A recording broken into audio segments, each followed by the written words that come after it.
Welcome to Read No Evil, where we get into all the gritty details of your favorite horror books. This week, we're pulling back the layers of chapters 27 to 34 of So Thirsty by Rachel Harrison. I'm Shaela Payne. And I'm Ian Franco. My Lord in Christ, my fellow compadre, this is the end. We've hit the end of the second book of this podcast. It's finally over. We can finally put this book down. Honestly, though, I had a much more fun time reading this one compared to the... Don't bring it up. I'm not going to bring it up. Don't bring that one up. But this one was a really fun read. Although I think the last set of chapters, like in our previous episode, was more of a climax compared to this. This feels like a big epilogue with like a... So you think last episode was better than these chapters? No, not better. Just more explosive, like more big. Because last time this is the culmination of everything. Like everything's like finally boiling down. The last one was like a big set off of like. But that was actually, I kind of disagree with you, because last episode was the gas station, cool, but everything that happens in these chapters are pretty lengthy, and actually has to do with the way that they like build tension and go together, and then how they deal with it going forward. See, I agree with this. I just mean another gas station doesn't explode though. No, but we do meet another vampire that's not good. Oh my god, that's right. And okay. I feel like I just consider that Lady Alice, like Miss Alice or whatever, yeah, more horrifying than the like catastrophe that happened at the gas station. Because like the gas station for the vampires is like, it is what it is, but they were actually pretty nervous to run into Miss Alice again. Yeah, like the gas station stuff, I didn't even think it was horrifying. I was just like, boom, kick-ass explosions, flick a cigarette into an open gas pump, boom, boom, boom, right? Mm-hmm. And I did lightly spoil it last time, because it was like the first paragraph in chapter 27, like our first chapter for this. But they end 26 by saying, okay, we're going to go to the castle. So you're like, where in America are they going to some crazy it's a Renaissance fair. I actually can't get over how much they literally just live like hobos. They're literally hobos. And they stole money from the gas station. And they don't have money you find out that like Miri and Costal like have Ilie's car, and then they're just like stealing these cars and kind of like traveling and doing the whole like, it is what it is, like hippie lifestyle, and then they end up going into a van, and it's like, oh well, they're like fully committing to this. I don't know. It kind of takes out the whimsy of me, because if someone turned me into a vampire, and then I found out that like they're like, yeah, you can stay with us, cool, we're gonna have like a good time. They'd have money, and then they'd have money, and then I find out that they don't, and you spend your time traveling around and squatting and like broken down Ren Fair castles. I feel like I'd be pretty pissed. Like the dread would be over consuming on top of the thirst that you have to experience whenever you're a vampire. I was going to say, the thing I'd feel most dreadful about wouldn't it be that I'm now a vampire, I'm an immortal being, and I have to drink blood and my life will never be the same, is that the group that I got bunched in with are a bunch of no good, dirty hippies that don't have a cent to their name. You're telling me bro is, like Henry, for example, 500 years old, he didn't figure out how to manipulate the stock market at this point? I think that every single vampire that we're introduced to, not in this book, I'm talking about just in general. Like, they're just broke-ass bitches. You've got Twilight, you've got, what's that one movie about where, like, all the vampires, like, they take over the world with, like, Willem Dafoe? With Willem Dafoe. Oh, Daybreakers. I brought that up, yeah. Underworld. You've got all these vampires that, like, because they're dripping in money. They have their castles. Even the Twilight ones, like, they had, like, the fancy rich house in the town. It's like canon that, like, that the Collinses are, like, richer than, like, Tony Stark. I don't believe that. Look it up. They didn't do arms trading. They didn't sell weapons. But how old are they? I don't think they were that old, because Edward was only like 90 years old. Yeah, but how old was Carlisle? I guess I'll Wait, is that the dude I'm thinking about, or is that the dad? The dad is Carlisle, yeah. Sexy. Okay. That's a sexy-ass motherfucker. That's a dad I want to have, because I don't have a father. Oh, okay, so Carlisle... I completely was ignoring everything you just said. Carlisle, like the dad, was born in the 1640s, and he was turned into a vampire in 1663. Okay. And what's his net worth? And what's his net worth? Net worth? Let me see. Do you think Google will have this answer? Yeah, I do. It's on TikTok. It's on Google. Let me see. Okay, this is the AI overview from Google, but that Carlisle, with him being 370 years old, his estimated net worth is $34 billion. Yes, that's what I said. And then what check is he Tony doing Stark's. with all this money? They hide their identities. Every 10 years, they travel to a new place. They own different properties. He has more money than Tony Stark. That's what I fucking said. Tony Stark's net worth is just $12 billion. Yes. So whenever I give you straight facts and you look at me and you say, "Shut up, you stupid bitch, you don't know what you're talking about." And then I say, "Yes, I do." And then you're like, "Stop," before I backhand you. And then you go and you that's look exactly it how up. I react. We can play back We the can audio play recording. back People the are audio going to where hear I it. said that 10 minutes ago that I was Yes. going to backhand you. I told you. What are we talking about? We're supposed to be talking about this book, but okay. No, we're talking about like how every other vampire that we've rich as ever fuck. met in any other world is rich as fuck. Because and they- then you've got these people, and okay, I do appreciate it, I guess, from a writer's stance because it's new and it's inventive, and because it is another vampire novel. Like she kind of like goes wait into a that. second. Not Carlisle. I'm just Henry. Yeah. He's 590 years old. 92. Yeah. 592, right? Mm-hmm. Carlisle from Twilight is 200 years younger than him. Yeah. And he still made more money. Because they're different priorities. Also, I like finding out that he got turned at 27, like Henry being turned at 27. Why did I think he was like in his 30s? He probably like could pass for 30. Like he probably looks like he's in his 30s. No, I'm like picturing like a rocker band dude, except he's like wise beyond his years. Like, Ew, why did they so he turn just Sloane looks. into... He just looks 27. Yeah, I think so. Carlisle, it said he got turned when he was like 23. No, he didn't. I don't think so. He doesn't That man look like looks it. 40. Yeah. Wait. At the age of 23, it says. They're lying. He says he permanently retains the physical appearance of a 23-year-old. That man is 45. Well, okay, Edward's supposed to be 17. I'm like, that looks like a 30-year-old He could man. maybe no. Well, maybe in the first movie he could pass for 17. Sure, But then I guess. love they made 5 of those movies or whatever, and you watch them get older. That's probably the only problem whenever it comes With to like vampire movies. Because franchises. you have to shoot it back to back, all within like the same year. Of course they wouldn't. No, too much I guess money. the last one they did. Okay. They're at the Ren Fair Castle, and like what's up with chapter 27? It's like it's smut. It's smut, It's isn't it? smut central. It's smut central because Henry and Sloane finally do it. they do. And Henry has a lot of amazing one-liners that he says to her. That's this chapter, right? Yeah, where he it is. says like some shit where she's like, "Oh, I got the line."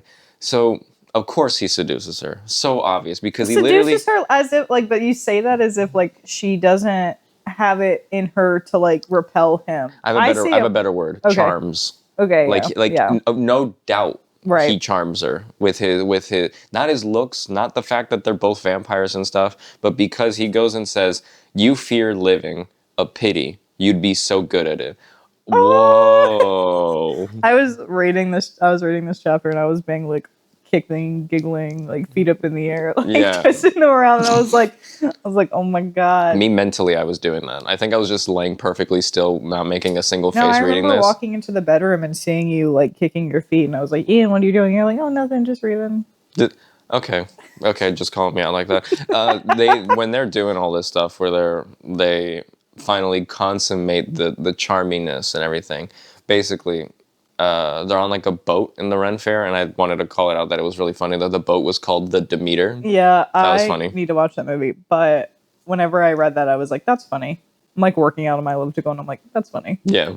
The other side note that I had that I thought was really funny was that whenever he's talking about his age, she was like, "How are you really 500?" And he was like, "Yeah, I'm 592." And she's like, "He's too old for me." And then she was like, "At what age did you like turn?" And he was like, 27. He's too young for me. I do like that distinction. Mm-hmm. And we learned a little bit more about him, that Henry, like, and his family, like his crew, they haven't killed in about 50 years. They haven't killed anyone. And that they only get their blood from like black market trading or by taking them from hospitals. Which is great, but then Sloane's reaction of like, still just like, "Oh, you're a black arms well, dealer." okay, she doesn't say that, but she does say later on that she loves to be the victim. So after she said that, I As was we like, learned this okay, whole I book. can give you some leeway that you're like going into it. But it was a really hard read because I was like, dude, shut the fuck up. You're getting your blood. Just like, you're getting it in the most, like, grass-fed way possible. Also, like, Tatiana later was like, hey, Naomi's like killing herself trying to make you happy. Henry's going to do the same. Fucking fix yourself. I love that. And I do was like that finally. character comes up and, like, sets her straight, puts out her cigarette on her forehead, the whole thing. Not Gives her a actually. kiss, though. Gives her a big kiss. Gives her a big smooch. Oh, man. Anyways, they bone. They bone. They do. They bone. They don't go into, like, a crazy amount of detail about it, just enough. Do they? Yeah, they do. Or did I just skim over that and I go, okay, sex, got it. Boring. But what? Come on. I was interested in the story. You're like, the literature, Shaela. It's like the literature. I wanted some vampire lore. I don't care about I want butts. some smut. No, it kind of goes into detail, like where his hand goes, where his mouth goes. He bent over a railing. I remember that. The whole thing in that boat. Her her coming face to face with the monster and like laughing about it. Yeah. And then like running away, playing like a cat and mouse game, and then like comes back to it. I do not remember that. It wasn't like super long. It was like 2 sentences. They chased each other around the Renaissance Fair. She's running in fear, and he's like, "Come here!" No. No, but then I mean, they do it. I want to say it's probably like it's bringing back the smut thing because this book is supposed to have that like sexual tension, and other than the orgy, you haven't really had it. Other than their like few conversations of like, will they, won't they? And normally after they do, it kind of like dies down because they did it. And you're like, okay. Well, that's why like in some TV shows, like big sitcoms like Cheers, they always have like a couple of characters that are pining for each other to want something, but then they never do it for multiple seasons because they know that the second that they actually do get together, you lose interest. Gone. Yeah, I feel like Rachel Harrison did a really good job though at keeping the tension after they did have sex. Yeah, because Sloane continues to have a problem with everything that Henry does, even though that like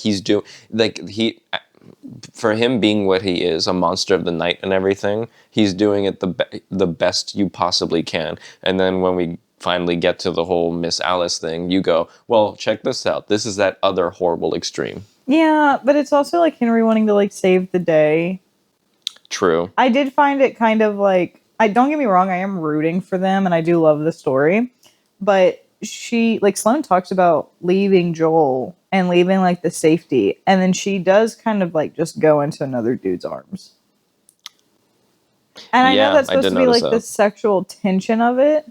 Yeah. But it does kind of, by the end, it whenever she like pushes him away and then like her and Naomi go on their own for a second, not to jump too far ahead, they do kind of like stop that where she is like able to take care of herself, and so now she's just like having a dude on the side, like that is the side story versus like the actual friendship, because now her and Naomi's like able to like I'll agree to friendship. That. Yeah, that there is more of a focus based put on her and her own like acceptance of her life and her freedom and stuff, and that is secondary. That's not like that becomes the new priority for her about being with Henry and just being with another man. Oh, because whenever they get done from their little escapade, and then they go back, they wipe their mouths and everything. Exactly, and just like, they go for a walk. They have their little sensual like pillow talk through the woods. Undo their wedgies or whatever they might have. They go back inside the castle. He's like, let me make the bed for you. It's just a storage closet with pillows that he just throws on the ground. There's no bedrooms. There's no bedrooms. I'm picturing like an eating hall at like Universal Studios and like the Harry Potter land stuff where it's like, there's tables and things where you can sit and eat because that's what it's for. But no, there's no bedding or there's no bedrooms or anything. So Tatiana like having her blanket. I'm like, I like that little note. Do you like that we do get more drip feeds of vampire lore at this point, like with 27 and 28? Like one that which gets teases us to the big kind of thing that happens at the end that doesn't end up working, but it's the idea of vampire blood is like blood and vampires can drink it, but it literally tastes like nothing. Yeah. And apparently does nothing. And in that whole thing and the explanation, Henry actually just doesn't know why. Like, there isn't an answer to the lore. He's just like, I never figured out why. I think that's a cop-out. You think? I don't think so. I think it's just well, okay. For him being that old, maybe he should have found an answer by that point if he was so interested. But he says that he's lived so long, and every experience that he ever comes across doesn't is the surprise same him. thing, Yeah. and it doesn't surprise him. And I have to think that if you get so bored, why not figure out more lore about yourself?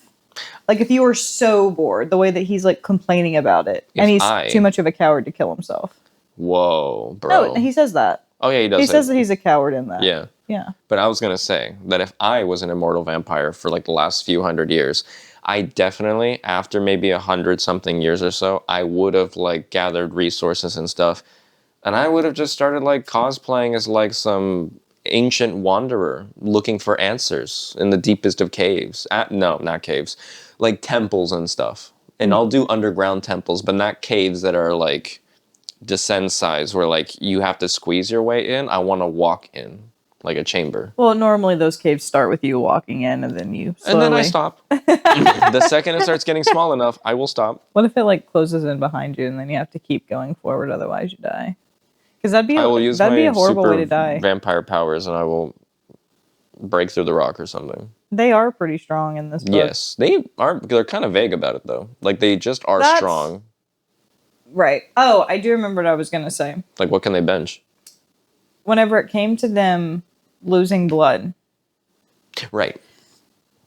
And you were talking about how like the blood tastes like nothing. That's not really what I focused on whenever I was reading that. I was focused more on the pain that they experience. When they drink their own blood? No, whenever they lose their own blood. The pain of losing their own blood is excruciating. Oh, because like did they say like it's a kind of thing where they obviously don't produce their own blood, or they like if it's something that they need so bad to keep in, it hurts really bad when you lose it or when you have less. Then what happens if you lose it completely, or every time you drink blood, does it then like go back into them and they get to recoup? Interesting. I think that could have been... What's the physiology of the situation? Easily talked about. Probably. I don't necessarily like that was lore that they decided to not keep in there. Right. But you think there'd be a vampire doctor somewhere that did a couple of experiments to figure stuff out? I'm surprised there isn't a vampire doctor. There probably is, and then these guys have no... That's the thing. There probably is a whole structure to the lore and mythos behind what it means to be a vampire in this context, like in this continuity. But then this gaggle of hippies never came across those people, so they never found out. But I do want to... If we got a chance to open up this world and actually look into it, I want to know if all vampires are like this. If it's like canon. There's no way. No, well, because, the feeder, the one that we met at the very beginning, the pale man. Roger. He was a rich dude. Who was a pedophile. We do learn that that was his problem. Well, they said that he was like unaliving young girls. Yeah. And I can't imagine him not being one. He probably was. Yeah. And then I do like that Henry's immediate reaction was like, that won't do. No, look, we should like, that's lock a rule. Him up. Yeah. So they have like these ground rules, and it seems like it goes across. So it's like, even if you're immortal, it doesn't mean that you get to be a piece of shit. Yeah. Then Sloane comes in and it's like, that's a low bar. And it's like, Sloane, shut the fuck up. Also, yeah, especially after everything that just happened up until this point, that she not necessarily committed with intention, but she went and followed through with. And everything that Naomi did. So, okay, you are now that thing. Yeah, well, that's also like the whole story too, of like her trying to like convince herself that everything's okay. And that she's not like them and that she's not going to be them, but... And that's the problem. Yeah. Well, with them at the Ren Fair stuff, what do you think of Naomi and Sloane continuing to keep fighting? Like, who's... Are you leaning towards someone's side more? I know you're probably not leaning towards Sloane, so my question, if I could rephrase that actually, is, are you mad at just both of them, or are you siding with Naomi? No, I'm pretty mad at both of them. I think you can definitely see Naomi's desperateness to not want to lose the friendship, and you can see that she's getting mad that she's prioritizing Henry over Naomi. But Naomi also probably knows that everything that, like, when she does help, it is wrong. So I think that's just more of it's not even a misunderstanding. they both are more than allowed to be angry at each other if that's easier to get through the next stage of life that's happening. I think they brought that up too. Like if we can just keep fighting and being mad at each other if it helps. Yeah, but then come back to it and fix themselves. However, Sloane does talk about broaching the idea of what if it would be easier to leave Naomi in the past because like it's time to start a new life. But I get that, but Naomi is a part of that new life. Like she's there with you. Well, and she makes the better decision later down the line, but you've kind of opened into that world of like what if. Yeah, I guess, but like Naomi even says it in like that fight when they're still at that castle thing that like she gets that Sloane's going through everything, that this is all horrible for her, that she doesn't know what's right and what's wrong anymore. Naomi's also going through this too, though. Oh, Naomi's the one that's making the bad decisions. So it's like she does forgive herself in the end because it's like, well, it is what it is. That's just what I had to do. I can't do anything to fix it, so I'm gonna move on. But when you go to bed and you're staring at the fucking ceiling, that's what's on your mind. Yeah, that's not changing. She still has to live with that, and I feel like Sloane would just rather talk about the bad shit, or like. Maybe because like Naomi's not talking about it, or because she's saying that like she can't change it, so she has to move on to protect herself. Sloane's like, how dare you? But Sloane also like, she says that she's so self-aware that like she's doing that so that she doesn't have to think about herself.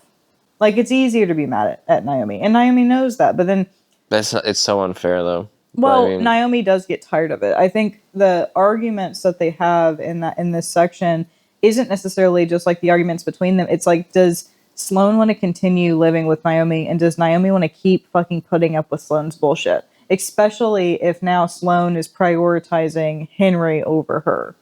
Yeah, Naomi calls that out. She's like, okay, so you're having trouble adapting to this new life and you don't know what to do. Well, like you went immediately into that guy's arms. Okay, you're immediately following him around and stuff, but you're still treating everything else like it has nothing to do with you. Yeah.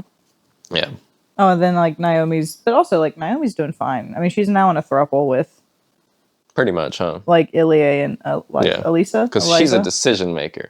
Even if it's a bad one, she'll still make it. I mean, I don't think she just wants to be alone. That's true. All right, Miss Alice. Oh, we're just going straight into that one. What else you got? Because that's the thing that's now on my mind. Whenever it comes to her, I do love the idea that there is something in the woods. Oh my god, actually, I have the funniest fucking thing in the world. Okay, so I was reading that. So they're in that like that 70s little van. They get to this deserted town. There's like abandoned storefronts. There's a water tower. There's train tracks, and then they're surrounded by like woods. I'm assuming it's like a dead town, basically. Right. Yeah. And Sloane starts to walk off into the woods, just kind of like distracting her thirst by like walking on and like balancing on that. That confused me. I'm like, she walked away, like she just. Well, I mean, you have to think about it. I mean, you get it. You understand it in terms of like storytelling of like how do you get to one point to the next? Yes, and the other like Tatiana is looking in shops and all this other stuff, but you start to see like the crew get fucking nervous because they're like, no, not here. Like, why did we have to stop here? Yeah, why there's that unsettling air immediately in the beginning. And as an outsider, Sloane and Naomi are like, what are you talking about? So it's like, it is their fault for not telling them, but they are so new to the world where it's like, it's not really the best time because you wouldn't understand it anyways. And then with Sloane being like this catastrophizer, it's like, okay, well, let's just not tell her anything. But yeah, so story-wise, they had to separate Sloane to be able to build it. So I kind of give it grace in that aspect, but her walking off into the distance, her walking off so far where she can't even see them anymore, that pissed me off. Do you think that because she maybe subconsciously is like, well, I mean, we're all vampires, what's going to happen to us? Yes, obviously. Like, yes, that's how I see it, obviously, of like, even if it's just... If something happens, I can do my flash run back. Basically. I don't know how it works. But for some... She's such a hypocrite because for someone who does catastrophize and gets so fucking worried about everything, she's walking away from her safety. Mm-hmm. Okay. She hears something follow her. She knows it's not Henry. She knows it's not Naomi. she decides to turn back. She sees just glowing red eyes. And it's a creepy old lady. Brother, I was like, it's Mothman. No fucking You thought way. it was Mothman for a second? Like, they're bringing in Mothman. It's like, finally, Mothman gets a real introduction to the story. I was like, finally some representation of my West Virginia cryptid. It doesn't make sense also because like they're going to North Carolina. Oh yeah, they're near the like, Appalachians around anyways. That area. Oh my god, they're in the there Appalachians. He was. Shit. Damn. I knew it wasn't, but I was like, damn, that'd be so fucking sick if they could. I do have a Mothman book. We should read that next. That would be really funny. There's also one book to read. It was How I Fell in Love with the Mothman or something like that. Is that a smut book? I hope it is. Can we read that one even though it's a smut book and it's like say it's a horror book, but it's just smut. Saying that right now on the podcast out loud. No, we'll cut this later. It's like, well, we're cutting this out. Don't worry about it. We're planning for future events. Whenever Alice comes to like greet Sloane, I was like, damn, it is pretty fun to see that play on older women being like the villain. Yes. Like ancient. She's not ancient, but like this, like, how old is she? She's like 80. That's the thing. She's not that old of a vampire. Yeah. But Henry does bring it up later after everything goes down that like she was cursed in a way. Like she was poorly treated, like she was betrayed because she got turned at a really late. She got turned when she was 80. Yeah. So now she's permanently stuck in the body of an 80-year-old. There was also a piece of lore, and I can't remember where it was in this section, but where Sloane's complaining about vampirism or shit like that. And Henry's like, and then Henry's Sloane's like, stop complaining. Basically, but Sloane's being like, how do I know that you didn't turn me to like be your pet, essentially? And Henry's yes. like, I know what you're talking about. He goes, if I wanted that, I probably wouldn't have turned you. But since I did turn you, I could have fed you my blood instead of your own blood, so you would have bound to be forever. That is a really interesting piece. That's something I noted too that I really liked because that's how that rule works. Because remember I was bringing that up earlier because I was confused about how they got turned. Because isn't it a thing where like you're supposed to drink a vampire's supposed to drain you, and then you drink their blood to create the process of turning you. That's how it worked in like Dracula Untold, if you've seen it. Bomb-ass movie, by the way. Oh, and also like Midnight Mass. Midnight Mass, for example. They all drank the vampire's blood. Exactly. Yeah, but I do like a ritual where you have the choice to create a pet versus just your own vampire. And then also that you lose a piece of yourself every time you turn a vampire. That's interesting. It's like Horcruxes. Did he also turn Naomi? I think it's the same thing. Like he turned Naomi, but then had Naomi drink her own blood so that she wasn't bound to anyone either. I know that, but did he lose like two pieces of himself? Yeah. Like turning both of them, or did another vampire turn them? Because they also said that you have to be a certain age, and this Alice is too young.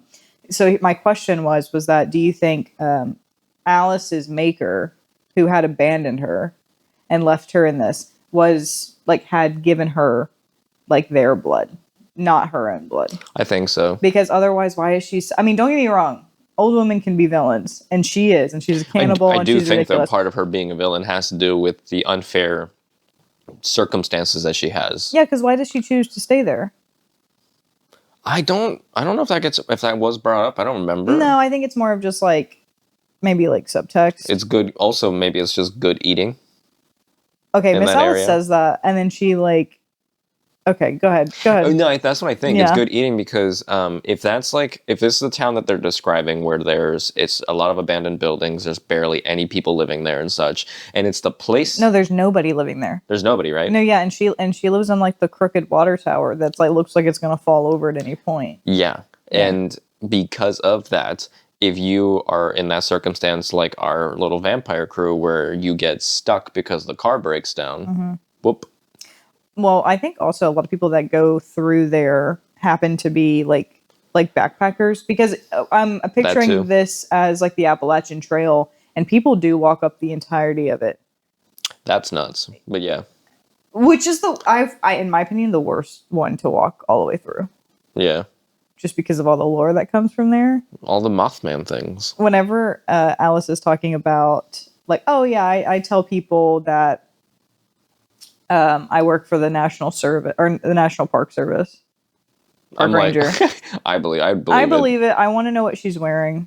I was gonna say, is she wearing like a park ranger outfit? No, I feel like she's with a little hat. Whenever I pictured her just in like your normal grandmother Southern attire.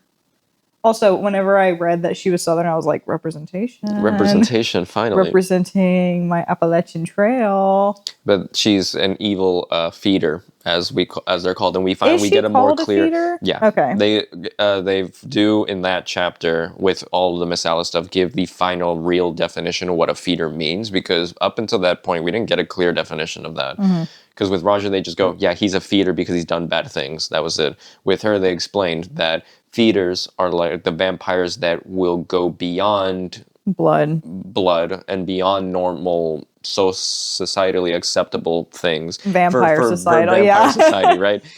Because they have an acquired taste, like they not in a good way, like not an acquired taste of like, oh, I like caviar. An acquired taste of she won't just drink people's blood, she will eat people. Yeah, I don't think vampirism in this lore changes your personality or even heightens it.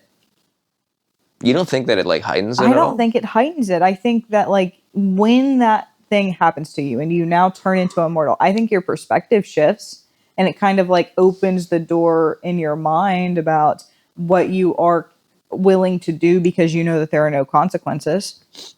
Okay, see, I'd argue though that is the definition of like the Captain America super soldier serum thing, where you're given the serum, and what it does, it amplifies who you already are inside, sort of thing, while making you a super soldier. So in this case, I think that still defines itself as that. Like, even though it opens up that door inside of you with all these opportunities and options, you are going to be who you are supposed to be. Like who you want to be. Who you want to be, and it's going to be amplified. Societal expectations.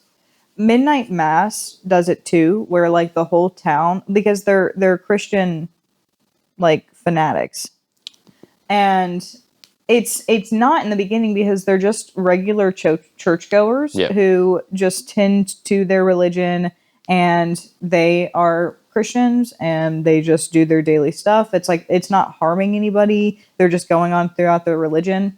The moment they bring into what they are shown to be as an angel, but it's just a vampire, is they start to act like these like religious zygites.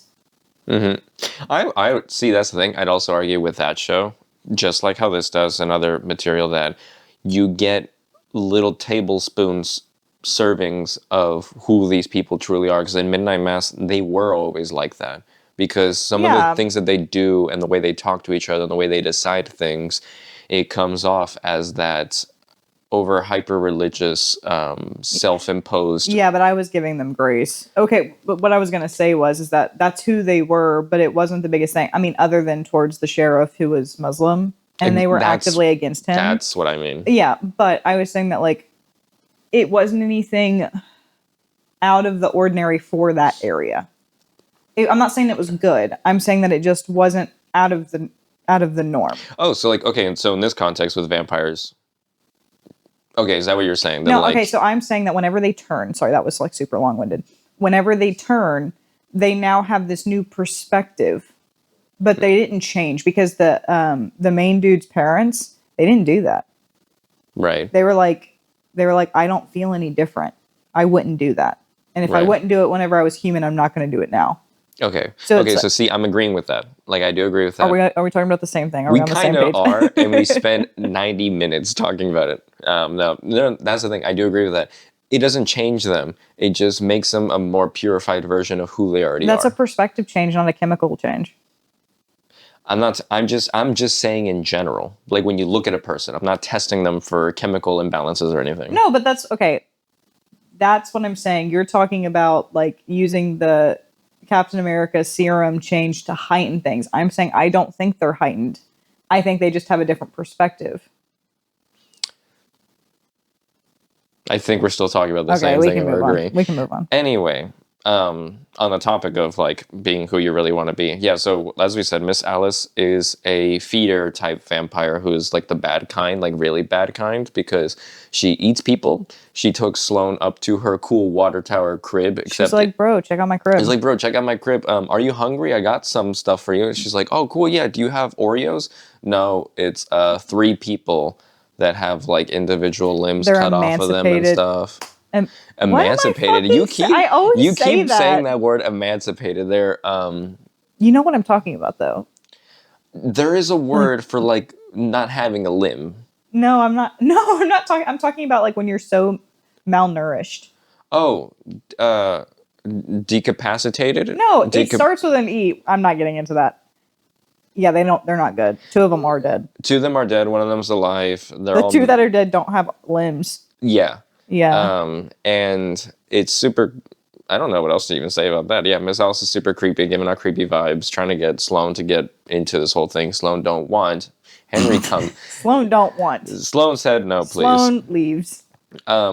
Or Henry. No, I know. Shows up, right? Yeah. And then she's like, "No, let's get out of here, bro. This is. Well, no, Miss Alice, no, thank you. I don't want any cookies today." Miss Alice is incredibly creepy at the Southern hospitality that comes from it being like, "Dude, I'm hosting you. You need to be respectful of your elders. You need to let me host you." And it's really just like her trying to get her to feed. Because I think probably what happens is once you start, you can't stop. Like once you start cannibalism, you can't stop it. I get that, yeah. So I think it is a trick of like this manipulation tactic that Alice has of like, if I can get someone to eat this finger that I've chopped off of this person and share it with me, we're now bounded. Almost like Bones and All. I haven't seen that, but yeah, I know about that It's movie. A really good film, and it's truly, truly like a gothic horror. Yeah. And it talks about cannibalism.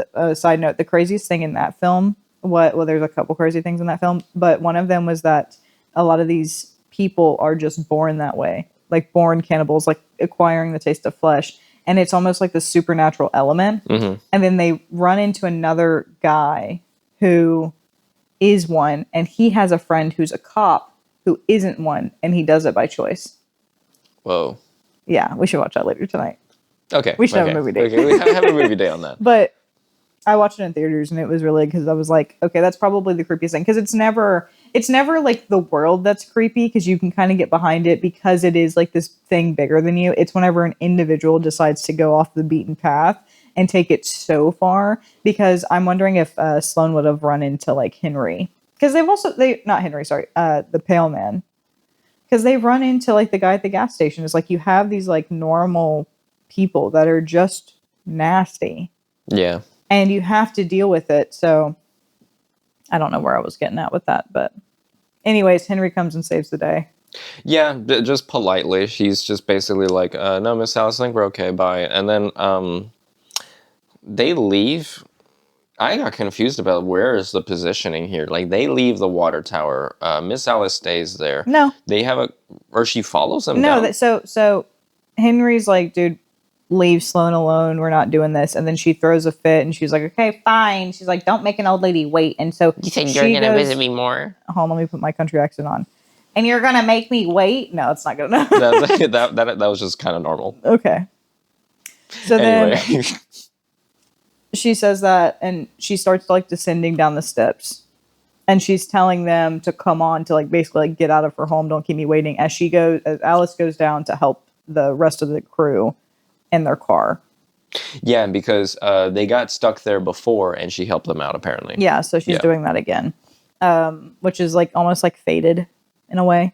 Yes. But so then Sloane and Henry go down the steps. And then as they're going down the steps, and Alice is already back to the car helping them, he gives her head.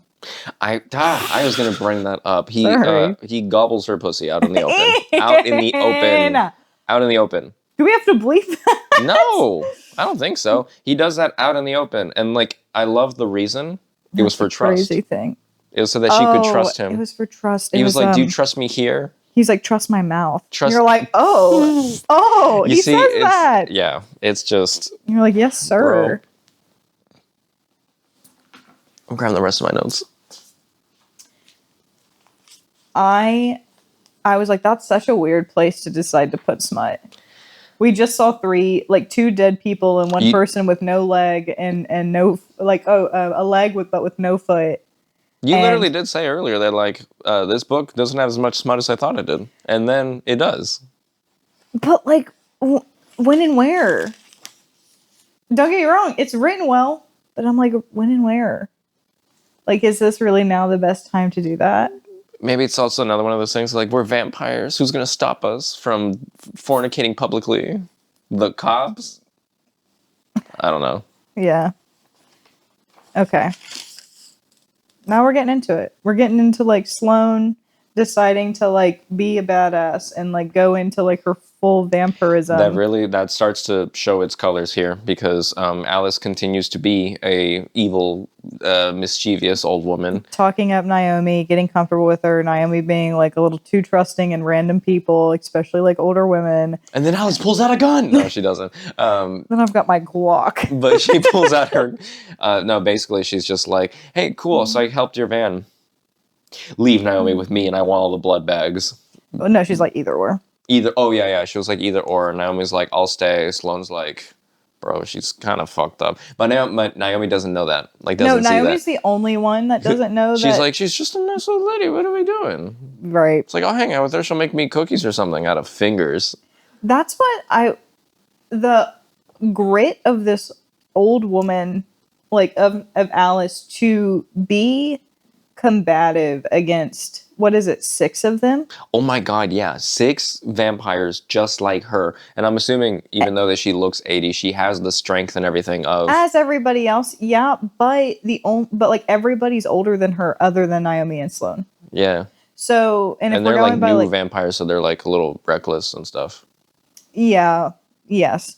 But her just like being fully capable of, not just capable, but just like deciding to do it. I think it's more of like the mentality of like the audacity. That Alice is going to be like, all right, you're either going to give me blood because you said that you'd come visit me and you didn't, you fucking assholes. Yeah. So it's either you're going to give me all the blood that you have or you're going to give me Naomi because I'm so lonely. And Naomi's like, yeah, I'll go with you. And I'm like, I read that and I was like, what the fuck? Why? Yeah. And it was her throwing a fit because she doesn't think that Sloane needs her anymore. Yes, because they're literally still fighting. Like, they don't talk to each other unless it's about arguing about their problem. Like, they're like still so not that serious. Yeah, that's an issue I have with. It's not the biggest issue. I'm still enjoying the book and I'm still enjoying where it all ends up. But I have a problem with, I guess, like the action set pieces, so to say, or like the pieces of action and the conflict that's in between it all. It doesn't add up for me. Because like you just said, like, it's not that serious. That's the way I feel about some of the stuff that also even happens later, that it feels off that it all happens that way. It's like, what, did no one stop to think for a second about consequences, or why did they let it happen like that? Yeah, but as a storyteller, like, you understand like how to move to the next step. Yeah, and I know that it doesn't matter how smart the reader might be, like myself, I dare say. No, it doesn't matter how intelligent the reader may be in trying to think about the problem. It's always, yeah, I guess it's always about the character themselves. Like, maybe they didn't think of that, and this is the decision they made. And so now you're reading about it. It's just that, and then when we get into it later, like the blood heist, like them trying to get blood from a thing, like when they get into that, and even like the end, I had an issue with it all because I was like, why was this thought to be the best decision and everyone agreed? I think you just need to apply like the suspension of belief whenever it comes to this stuff. Maybe, I'm sorry, maybe I do. I'll stop. Well, okay, fine. Let's move on, yeah. Okay, we can, yeah. Well, okay. The vampires fight Alice. Yeah. She's getting the upper hand. She's like, she's going to get away with it. Like, she's gouging out Tatiana's eyes. Like, she's like bitch slapping her, like pushes Henry, I guess, grabs Naomi by starts like the taking face. her away. Yeah, and Naomi's like, no, it's fine. Like, it's fine, Alice. It's like I can picture Naomi's like head getting grabbed and yanked and pulled, and she's like, guys, it's okay. I'm going. It's all right. I said I'd go. It's I fine. said I'd go. Whatever. I'm wondering what Naomi's response would have been had she had seen the people in the tower. or heard Miss Alice talk for more than 5 minutes. Well, yeah, but I think that I think Naomi would have become a feeder.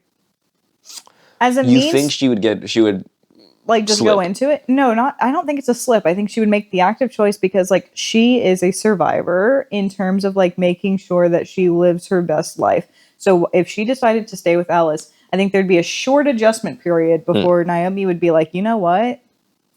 I think I'm gonna just do it because it's easier to just do it than be combative. And now I'm alone with this woman.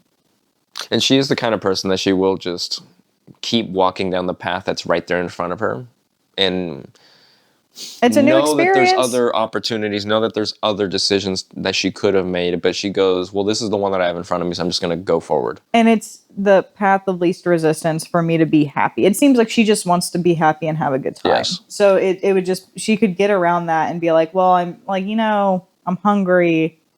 It's a new thing. And I could see her like not staying in that. Like if they were to come back and get her. Yeah. But I just think off the bat she would have. I think I almost want to agree that she would. Though she never gets that chance because Sloane does come in and she chomps Miss Alice on the arm really hard. Like piercing it. Like causing piercing her it. to have like drinks excruciating a little, pain. Yeah, drinks a little bit of her blood and everything. Because she does remember what Tatiana said a long while before that, the dangers of a vampire losing blood, the excruciating pain. Henry said that. It was Henry who said that? Oh. That losing a lot of blood is excruciating, but also it puts the vampire in a lot of danger because now it's like they're a bag of blood. Mm-hmm.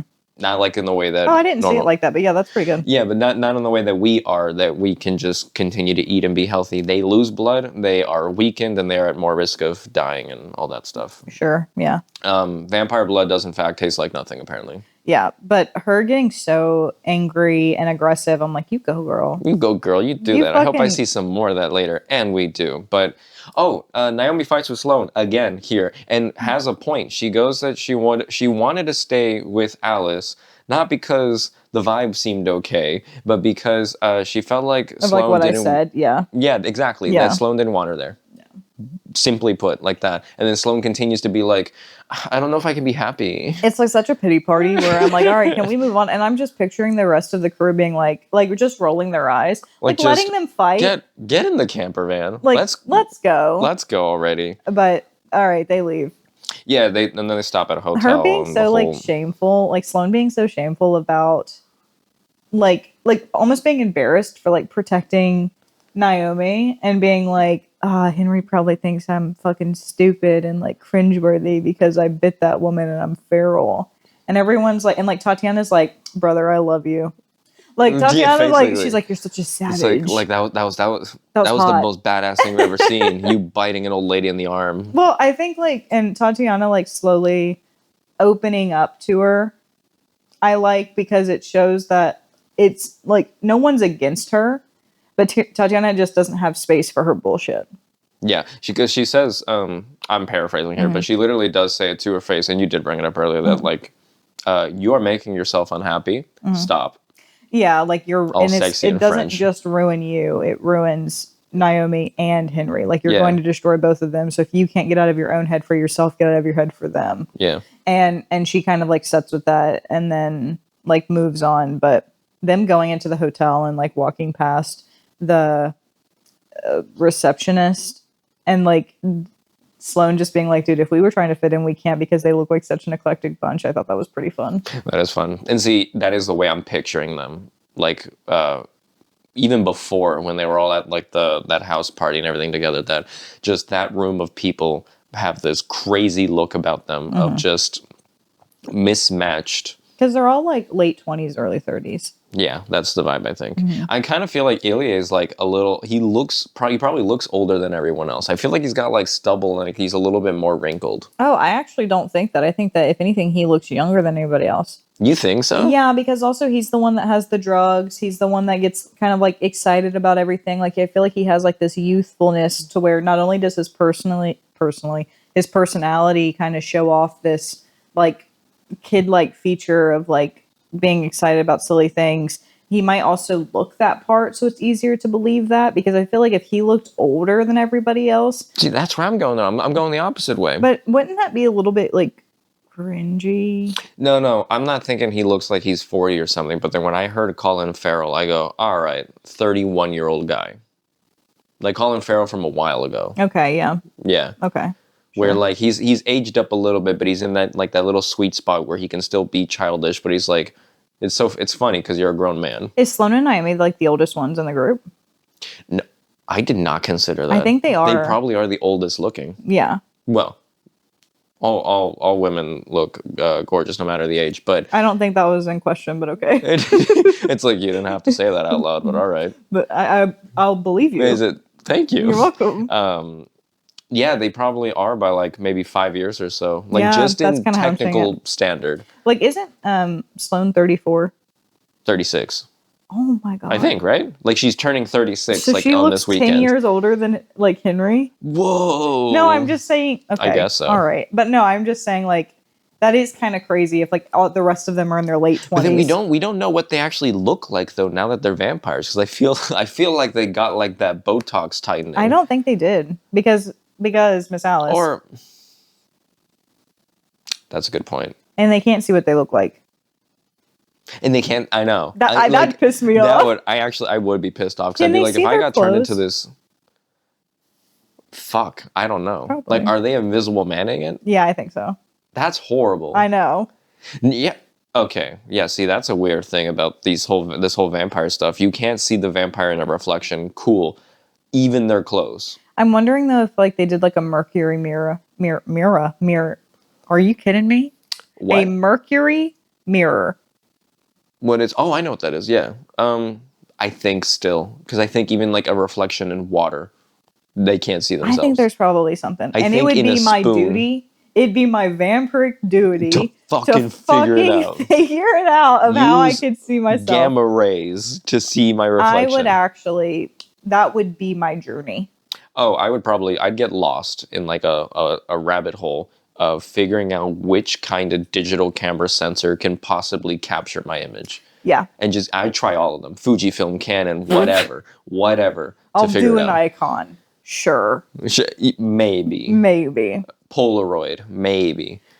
I'm doing everything, and I'm looking at every surface, and I'm figuring out, because to go an eternity without, maybe I just like to look at my reflection, as does everybody. But Oh, I mean, also you could just get someone to like hyper realistic draw you and then do a 3D printing. you're like, hey Ian, can you come over here? I'm getting ready for the day. Can you draw what I look like right now? We have to leave in 2 minutes. Okay, I'm saying like to do that. Like, oh, you want the convenience of looking at yourself in the mirror. I want to know what the fuck I look like. Like, what if I want to change my hair? Does their hair grow? That's a good point. Technically, well, okay, they don't bring that up at all here, but in like old like Nosferatu Dracula stuff, the vampires had like super long nails and stuff, because yes, that stuff would continue to grow. Okay. Only. Like it's only their hair and only their nails.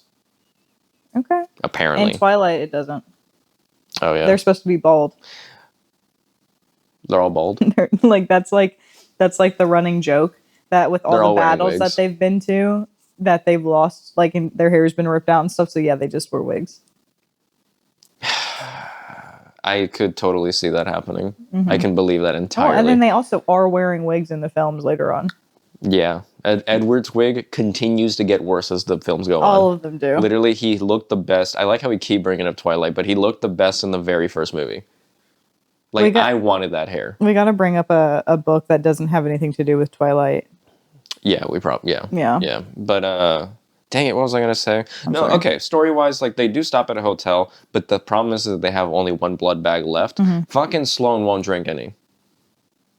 You remember that? No, she does. No, she doesn't. Whenever they cut it and put it into a cup, she does. No, she doesn't drink any. Naomi does.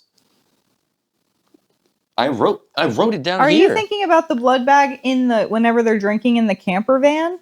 And she passes it over. The last one that they have at the hotel. When they get to the hotel after the whole fiasco with Miss Alice, they get there, they have one blood bag left, which leads to them planning this heist that they're going to do. But they puncture the hole, pour it into 2 cups, pass it around, and Sloane and Naomi get the last 2 cups. Sloane doesn't drink any. She doesn't drink any. No, she does because... No. No, I'm finding You're it. gonna find out? Okay. Yeah. I'm pretty sure because I wrote it down, she just won't drink any. No, and then she that's what complains prompts about it. complains about it, and that's what prompts Tatiana to be like, dude, stop. No, you were mixing it up. Maybe no. Oh, give me a second. Talk about something else while I find this. But okay. Moving past that just slightly, like they are in the hotel rooms and stuff, and like we do learn more about Henry's past and everything because they do the whole thing where half the vampires go in one hotel room, and then it's literally Henry and Sloane in the other one. Then they have like they have shower sex again. They do, huh? Yeah. I didn't even bother writing about that, but Henry does end up telling a little bit more about his past, that this guy was a prince at one point. He's done the whole thing. Like, he's fought in, like, a bunch of wars. He's married people he didn't love, and they died. And then some of them he did love, and they died. His dad was an asshole, I guess. Oh, I mean, I'm just assuming, yeah. Yeah. And then they do learn that after some little back and forth and everything, that they are going to plan, like, an Ocean's 11, like, heist on a blood bank. I'm assuming it's like a blood donation center. Like, that's where they're going. That they found one nearby. Henry like scoped it out and stuff, and that they're gonna go do that. What is cool is that it felt like finally Sloane and Naomi do actually get to have a conversation with each other and realize where they are. And this is my interpretation of it, but Naomi and Sloane are the same. Oh, I mean, that's why their friendship works so well. Wise, like Naomi is just like Sloane, that she regrets stuff. And she is afraid of making mistakes, but then her solution and her choice that she goes with always is that she just moves forward and runs with it. She'll make the decision, and if it's a mistake, God damn it, that sucks. But she does regret it. All right, are you ready to be fucking wrong? All right. So when they're in the hotel room, and this is going back to the blood, if they drunk it or not, if Sloane drunk it, I considered abstaining, attempting to resist my thirst, but deprivation doesn't seem to work well. Any attempt I've made to punish myself has only led to my next straight mistake. It's kind of sounding like she drinks it. Also, it's not lost on me that this is it, the last of our supply. I don't know when we'll get more, how we'll get more. Maybe it goes unnoticed by the other. Sorry, maybe this goes unnoticed by the others. It definitely goes unspoken. I bring the cup up to my lips. I close my eyes and I drink. Let it in. It tastes like no other, an immaculate medicine. It settles me. So what the fuck were you saying? Is that her actually drinking it, do you think? Or do you think, like, unreliable narrator, she spit it out or whatever? Right. No, she did totally drink that. Do you know what's funny? Do you know what's funny? Yeah. You're reading that out loud right now. Yeah. I'm remembering reading that. Because I think I wrote too early.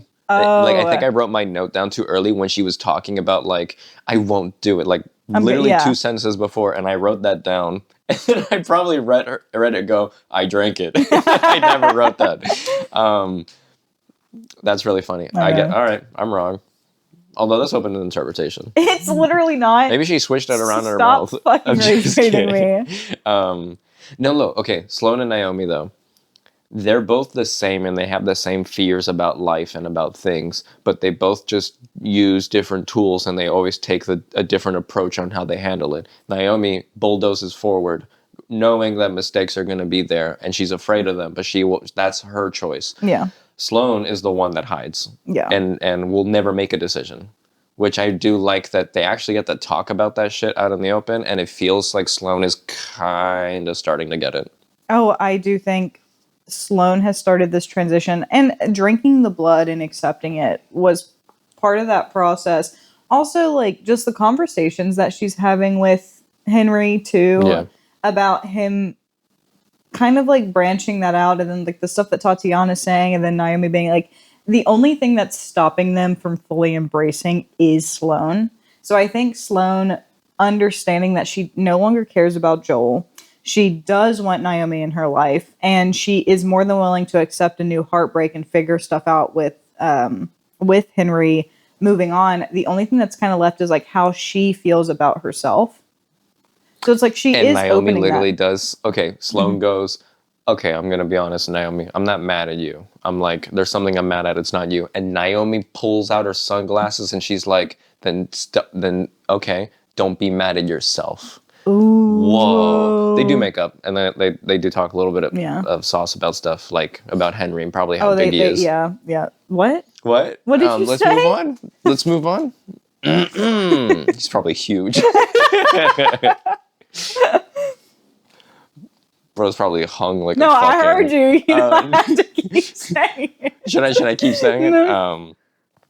Do you want to talk about like this blood heist that we're going? Because this is it. Like it just kind of spirals. Oh yeah, we're near the end. Like we're coming to the end of the book. This is that last like hurrah before the book ends. Basically. And you know it's gonna go wrong because like why would it go right? Otherwise, what's the story? But I do love the fact that they're planning this blood heist and the rest of the team's like it's too soon. And Henry's like, I have to like prove to my girl that I can provide for her, like I said. And I just find it really funny because it's so humbling to watch Henry like fuck up.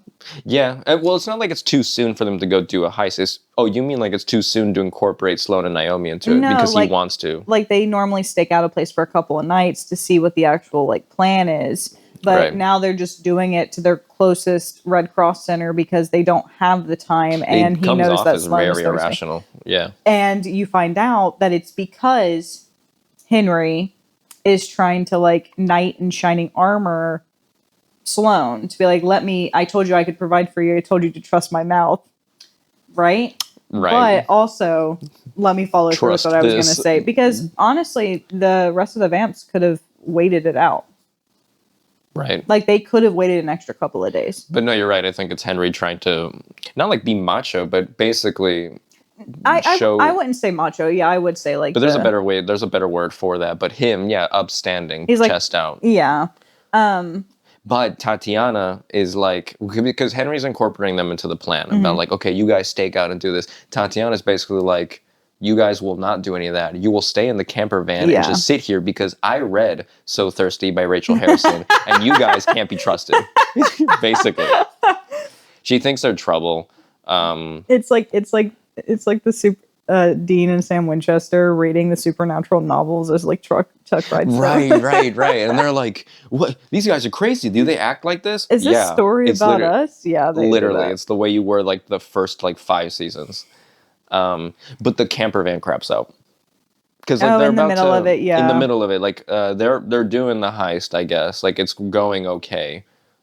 Because they don't actually get caught by anyone at the Red Cross Center. No, which I find is so funny because the problem is just that like they need a new car and then the first car that they find is a 5-seater and not like a van. And then this is where my issue comes in with like some of the details of the story. Go ahead. Just that no, that part's fine. Okay, they need to find another car. The van cramps out. It has a cramp. It craps out. And I love that they had a little note where they're like, Miss Alice probably did this shit. Yeah, probably. Well, or also, it's an old van that you haven't driven in decades, and you're gonna blame Miss Alice? Old ass lady. Okay. Yeah. I don't have an issue with them turning around and being like, let's go use that car. It's just, I guess, the way everything just happens. It feels like there's a weird delay because they successfully get a bunch of blood bags. They stack it up. But then someone's coming. Some random person's coming up to them. And there's so much tension put on it. It's literally just some dude. Right. Okay. And that's why I'm like, okay, they didn't have to kill him. Could Henry not have talked to him? Not even that point. Because, like, did it feel weird to you that this dude's coming up? All the vampires have all the blood, and they're like, oh no, what do we do? We got to get out of here. And then Sloane's like, me and Naomi will stay behind. You guys get out of here. And she has like a last moment thing with Henry. And she's like, dare. She's and it's like a dare, sexual thing. Like a little thing. And he's like, haha.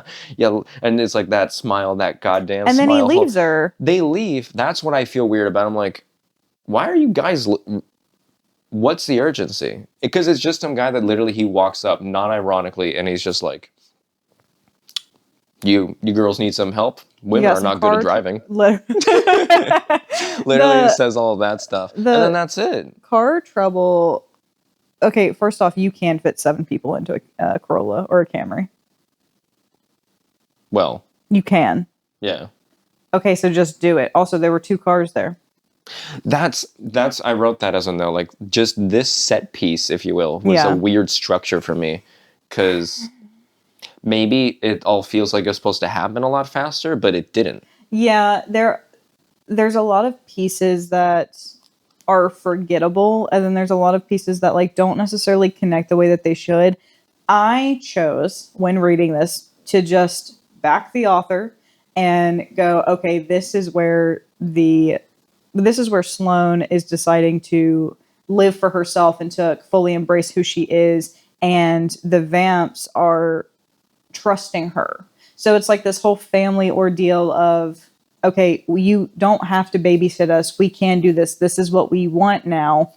Let us handle this for you guys, and we'll meet back up with you. So I am taking it that way took too. it as that. I took a back seat and just be like, let me just go along for the ride because I know that this needs to happen this way. That's the way that I saw it too. So whenever the guy comes up, starts making misogynistic jokes, you kind of have to. I mean, that's what the book is. Yeah. But you've got to like make this guy into a bad guy, and he makes the worst the craziest jokes. It reminds me of the guy that just goes cunt in the rest stop before, basically does the same thing. And I love how he's like, all right, yeah, I'll promise to help you guys. Oh, he's also saying stuff like the grossest stuff about like, oh, one of you guys are gonna have to sit on my lap. So then immediately, naturally Naomi pulls a gun at him. Puts it to the back of his head. And it's the gun that she grabbed from the woman at the gas station that they blew up. I'm also imagining that woman was probably dead on the roof of the gas station and just blew up underneath her. So she just got vaporized probably. Yeah. But okay, this whole thing doesn't go well. They get into like a scuffle, and I'm like, aren't you stronger than him? That's the only thing that I'm like they having got into a a whole problem with. Yeah, they get into a scuffle. It's a whole back and forth. The guy defends himself. They do end up biting him and everything, and like they do. And they drain him. They drain him. Yeah. But a woman sees. There's just another woman there in that area. She sees, turns around, runs. Naomi throws a boot at her or something, and hits her in the head. Out. And then fun. I thought that was fun. There's so many fun elements of that because in their scuffle, I find it hard to believe that just like this random guy is stronger than two vampires. Literally. And it goes even beyond that. Like, he shoots Naomi. Yes, but then also that just like comedic effect of like the woman on the other side of the road screaming because she saw that. And I'm like, okay, first off, stupid bitch, why would you scream? Just walk away. Literally. The weed kid from a lot earlier. He had it right. He had it right. He was going to walk away. He was deer in headlights and just like he was going to walk off. And then they don't kill her. They just chuck a shoe at her, knocks her out. They're like, cool, that's done. And then they don't make rational decisions because I feel like you could have just put his body in the camper van to at least give you like a day before someone finds it. Yeah. Because it's the middle of the night. Yeah.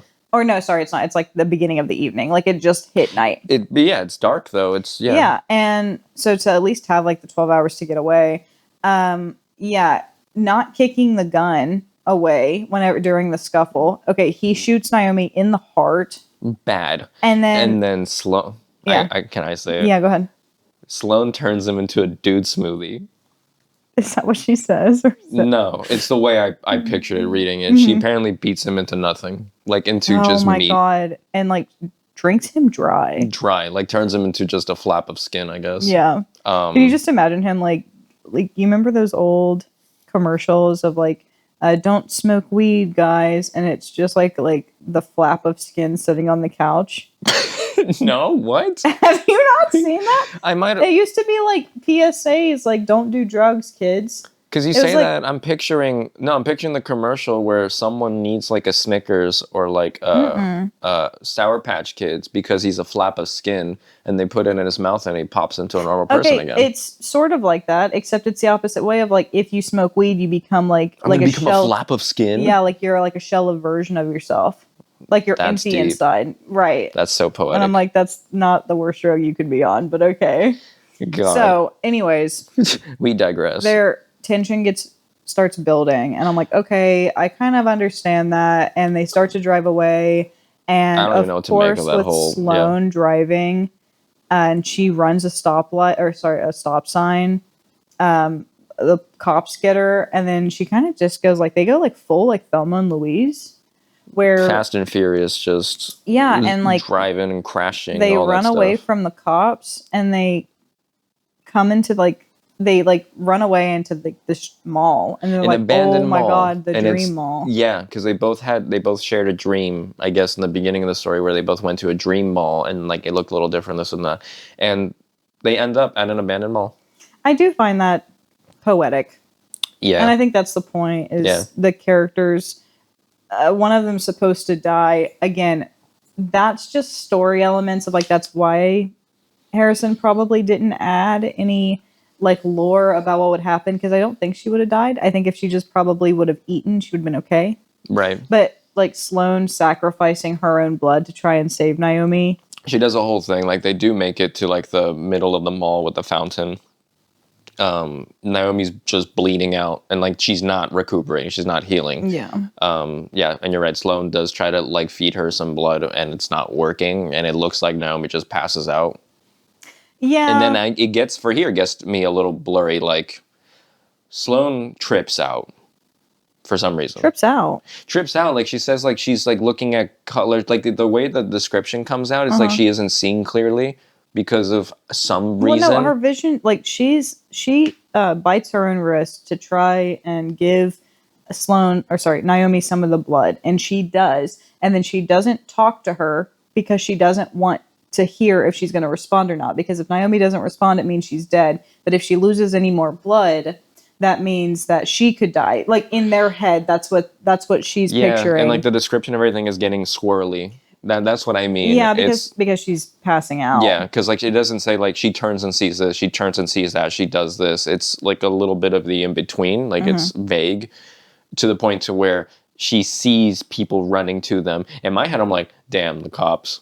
They're just gonna come did you think it was the for cops? a second. Yeah. But then I was like, no, this has to have a nicer ending.